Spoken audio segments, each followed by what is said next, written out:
우리가 함께 나눌 말씀은 로마서 9장 1절에서 3절 말씀입니다.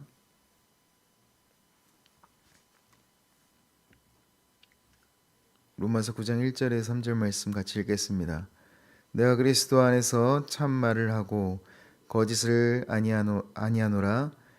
나에게 큰 근심이 있는 것과 마음에 그치지 않는 고통이 있는 것을 내 양심이 성령 안에서 나와 더불어 증언하노니, 나의 형제 곧 골육의 친척을 위하여 내 자신이 저주를 받아 그리스도에게서 끊어질지라도 원하는 바로라. 아멘. 사도 바울은 로마서 8장에서 그리스도 안에 있는 자는 정죄함이 없다고 말하고 있습니다. 하지만 바로 다음 장인 9장에서 바울의 그 어조가 완전하게 달라지고 있음을 볼 수 있습니다. 기쁨의 찬양이 끝나자마자 눈물의 고백이 이어지고 있는 것입니다. 나는 큰 근심과 마음에 그치지 않는 고통이 있다라고 바울은 이야기하고 있는데, 왜 이런 이야기를 했을까? 그것은 바울이 자랑하는 자기 민족, 또 유대인들이 복음을 거부하고 있었기 때문입니다. 그는 이방인들에게 복음을 전하면서도 내 형제, 내 민족이 이 구원의 기쁨을 모른다는 사실에 바울은 그 안타까운 마음들이 있었습니다.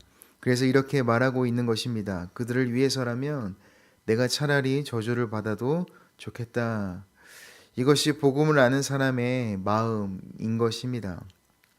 자기만 구원받는 것으로 만족하지 아니하고 다른 사람의 구원을 위해 눈물을 흘리는 마음이 바로 오늘 본문에서 드러난 바울의 마음인 것입니다. 오늘 본문을 통해서 바울은 자신의 마음 가운데 있는 고백을 드리고 있는 것을 우리는 살펴볼 수 있습니다. 먼저는 바울은 큰 근심과 끊임없는 고통에 대해서 이야기하고 있습니다. 바울은 감정적으로 잠깐 슬픈 것이 아니라 그의 마음에는 늘 복음을 모르는 사람들에 대한 무거운 짐이 있었습니다.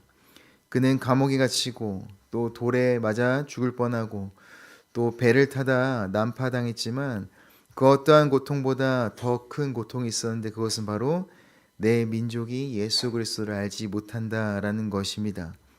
이건 단순히 바울의 선교는 실패했어라는 그러한 괴로움을 이야기하는 것이 아니라 바울은 그 복음을 알지 못하는 자들에 대한 사랑하는 그런 마음으로 인한 아픔이었습니다. 그들에 대한 안타까움과 긍휼의 마음으로 인해서 바울은 마음이 아팠던 것입니다. 그런 바울은 이렇게 고백하고 있습니다. 내 자신이 저주를 받았으면 좋겠다. 이 말은 과장이 아닌, 바울은 진심으로 그들이 예수를 알 수 있다면 내가 대신 희생되어도 좋겠다라고 이야기하고 있는 것입니다. 물론 실제로 사람의 구원을 바울이 대신 할 수 없지만 그 마음은 그리스도의 사랑을 닮은 마음이었음을 우리는 볼 수 있습니다.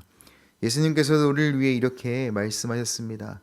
자기 목숨을 많은 사람의 대속물로 주려 함이라 라고 말씀에 기록되어 있습니다. 바울은 바로 이 예수님의 마음을 품고 있었던 것입니다. 내가 구원받았다 해서 멈추지 아니하고 다른 사람도 구원받기를 간절히 바라는 마음이 바로 바울이 가진 복음의 열정인 것입니다. 바울이 저주를 대신 받아도 좋을 만큼 긍휼과 안타까운 마음을 품은 자들을 향해 이렇게 표현하고 있습니다. 형제 곧 고륙의 친척. 이 표현은 단순히 가족을 말하는 게 아니라 나와 뿌리를 같이 한 사람들, 나와 같은 고통을 겪는 이들이라는 이야기인 것입니다. 바울에게 유대인은 단순한 동족이 아니라 하나님의 약속을 함께 받았던 사람들이었습니다. 하나님과 먼저 택함을 받았고 또 은혜를 받은 자들인 것입니다. 하지만 그들은 하나님의 마음에서 점점 멀어져 있었습니다. 그들이 복음을 놓친 것을 생각하니 바울의 마음이 찢어졌던 것입니다. 이 부분에서 구약학자 월터 브루그만은 이렇게 이야기합니다. 하나님 나라의 백성은 자기 민족만을 위한 기도자가 아니라 타인을 위해 울 줄 아는 사람이다 라고 이야기하고 있습니다. 그렇기 때문에 바울은 신학적으로 완벽한 사람, 지적으로 탁월한 사람이었지만 그가 진짜 위대한 이유는 사랑 때문에 아파할 줄 아는 사람, 그 안타까움과 긍휼로 인해서 눈물 흘릴 줄 아는 사람이었기 때문입니다. 그의 복음은 머리로가 아니라 가슴으로 전한 복음이었음을 우리는 알 수 있습니다.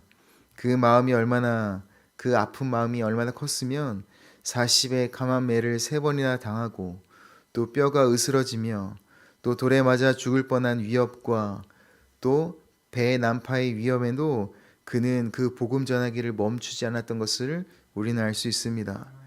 그보다 더한 아픔은 바로 구원받지 못한 자들, 특별히 동족들이 복음을 믿지 않음에 대한 안타까움이 그런 위협과 또 자신의 몸이 부서지는 아픔보다 더 큰 아픔이었던 것을 오늘 본문을 통해서 우리는 알 수 있습니다.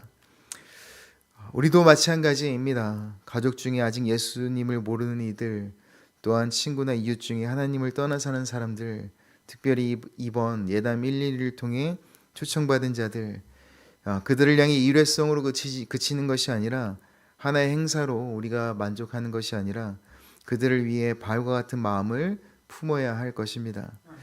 그들을 보면 바울과 같이 어찌하지 못할 마음의 고통이 있다면 그것은 성령님이 우리 안에서 일하고 계시다는 증거일 것입니다. 그리스도인의 성숙은 어쩌면 지식의 깊이보다 눈물의 깊이로 측정될 수 있는 것 같습니다. 그렇지 않다면 우리는 간구해야 될 것입니다. 하나님, 내 안에 계신 성령 하나님을 통해 바울과 같은 믿지 않는 자들에 대한 안타까움과 그 긍휼한 마음, 또 고통의 마음을 부어주십시오. 기도하지 않고 복음을 전하지 않고는 못 배기는 그런 마음들을 저에게 주십시오라는 그런 기도를 드려야 할 것입니다. 오늘 우리에게 주시는 말씀은 3가지로 정리할 수 있을 것 같습니다. 첫 번째로는 복음을 마음으로 품으시길 바랍니다. 믿음은 머리가 아니라 가슴에서 시작되는 것입니다. 내 주변에 누군가를 위해 기도하고 눈물 흘리는 것이 복음의 시작인 것입니다. 둘째는 한 영혼을 품고 사랑으로 기도하길 바랍니다. 하나님, 저 사람을 위해 내 평안이라도 드릴 수 있길 원합니다. 라는 그러한 기도가 바로 바울의 마음이자 예수님의 마음인 것입니다. 마지막으로 하나님의 마음으로 세상을 바라보길 바랍니다. 우리 주변의 아픈 이들, 또 소외된 이들을 볼 때에 저 사람에게도 하나님이 일하시길 바랍니다. 라고 기도할 때 우리 안에 이미 주신 그 복음이 살아 움직이는 줄 믿습니다.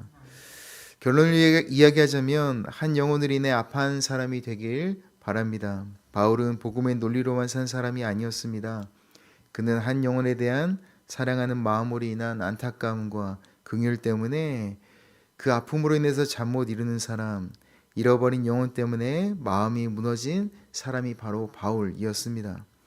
그의 눈물 속에 복음이 있었고 그 눈물이 있었기에 교회가 세워졌습니다. 우리도 그렇게 되길 바랍니다. 예수님의 사랑을 품고 잃어버린 형제를 위해 울 수 있는 사람, 그것이 바로 진짜 그리스도인인 것입니다.